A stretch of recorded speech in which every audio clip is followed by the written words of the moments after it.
Hey, this is Jeff Conti, your YouTube knife mentor, and I did a couple of videos on how to design a knife, and I thought what I would do now is just show you some examples of drawings.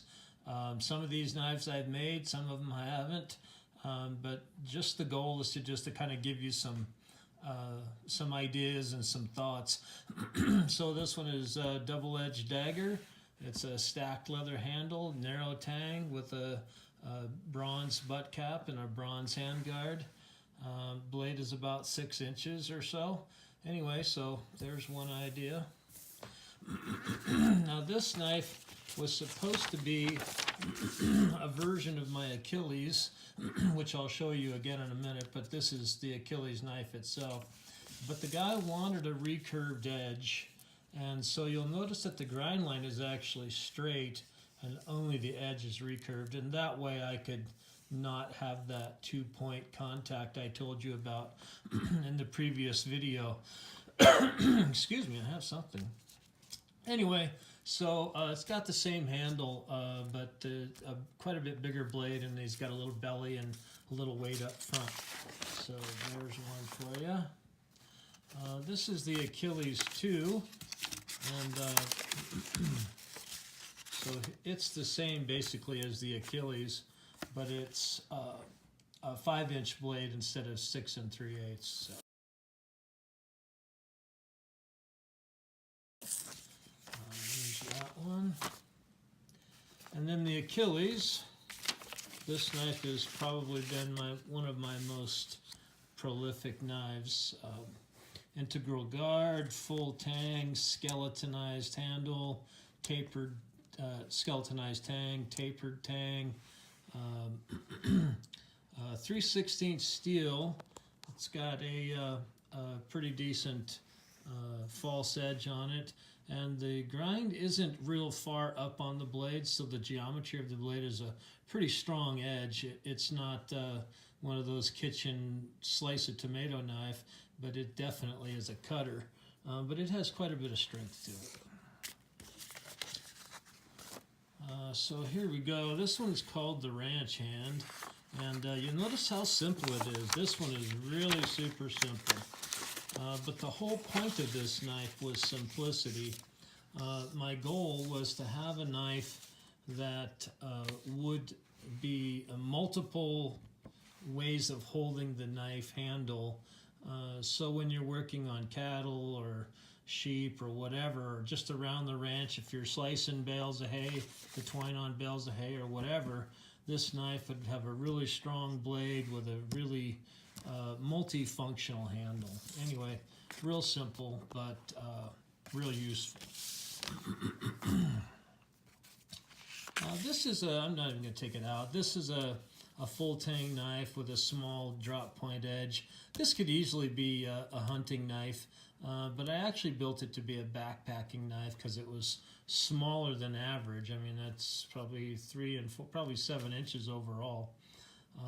So lightweight, easy to carry in a backpack, but you could still get into a pot or a pan and do some camp chores, stuff like that.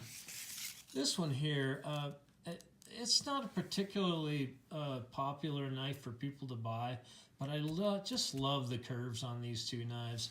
Notice I have the connection point at the top and then the connection point at the bottom, so a little bit of variety there.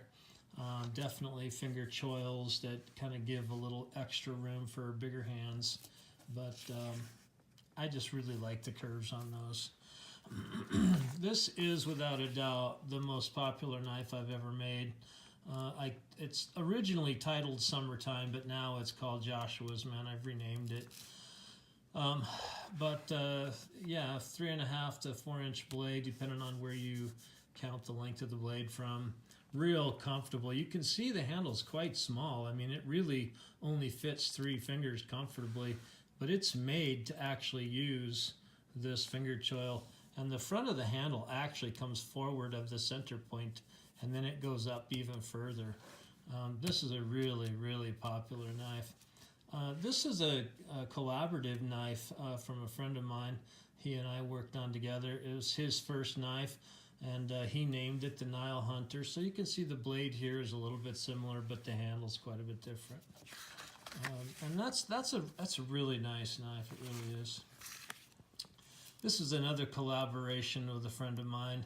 He really wanted a deeper belly. He wanted this blade out of 1/4 inch steel. He just loves big, heavy things. So, you know, it's a little bit beefier and whatnot, but he did have to finally make a second one. Yeah, I won't tell the story. But anyway, yeah, so that's his hunting knife. This knife you've seen in the earlier two videos, but I'll just pull it out to show it again a little bit. Here's the three basic designs. They're actually just a little bit longer. You can tell I'm holding the camera with one hand. But I'm probably going to build this one, and I might build this one in the future. But I'm kind of leaning towards this one. Real small, easy to use, a man on a horse, no problem. The sheath eventually will be built, and it'll be built to be carried inside the belt, albeit outside the pants. So it'll kind of slip in between the two. A little bit different take on a sheath is all.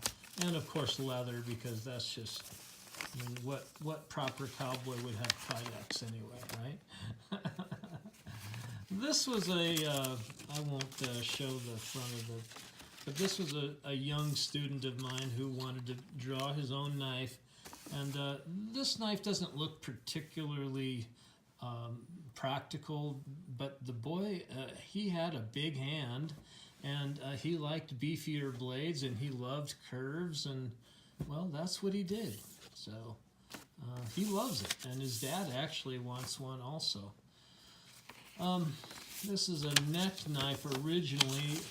It's a little bit big, I think, for a neck knife, but you know, I think, you know, hanging down and a little bit of handle on it, and it's not bad.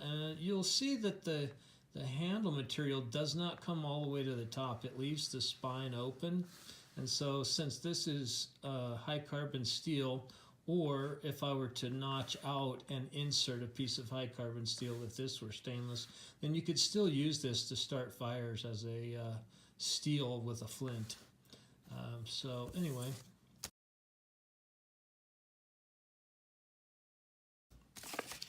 Neck knife. This is a knife that I call a pocket blade. I don't make folding knives. Oops, trying to get that out of there. But a lady friend of mine, she wanted a knife that she could carry in her pocket. And so this knife has, when you consider the choil, you can easily get 2 fingers and then your finger in the choil. And a kydex holster in your pocket really isn't very long, and it palms out of the holster while still in your pocket. So it's really nice way to conceal a knife but still have something useful. Got a nice little uprise here for your thumb for pushing and whatever you're doing. But anyway, pretty neat design. She had a real good creative nature to her that my friend did.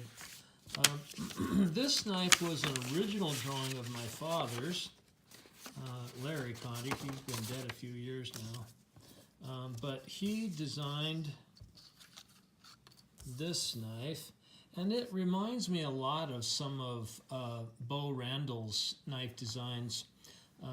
But then I took that and put on a full tang with a different length blade and then another different length blade with the same handle. These two have the same handle. But anyway, so this is now a knife that is really popular as an outdoorsman's type of knife. It's not really a hunting knife. It's not really any one thing, but it's really good at it's pretty good at a bunch of things. So anyway, that's the Quest knife. Something I didn't talk about, and maybe I should talk about, is naming knives, because it helps you to talk to customers or friends or whatever about a particular knife, and you say, oh yeah, you know, that 3-inch boot knife. Well, which one? You've got 4 of them, you know. So this one's called the Rose. It's very feminine looking, you know. It's got some beautiful curves to it, but it's a knife that a woman could easily conceal, and you know, in her purse or in a thigh holster or something like that. Boot knife. Anyway, so this is called the Rose. So let's see here. This one is called. Whoops. This one is called the Red Tide. I haven't built this one yet, but this one is a very popular boot dagger. A little bit bigger handle. You might say it's a short blade, but it comes back with where this two finger choils are, so it's pretty good size overall, but it's very popular. It looks a little bit different when it's in your hand than in a drawing. And last but not least, my two Jejunum knives. If you know anything about human anatomy, the jejunum is a part of your intestines. So that's what this knife is for. It's for killing and gutting steelhead. And it only has a scale on one side of the handle, and the other side of the handle is left open, and then it's ground hollow. And it acts kind of like a spoon. And this is jejunum too. It's just got a little bit longer blade.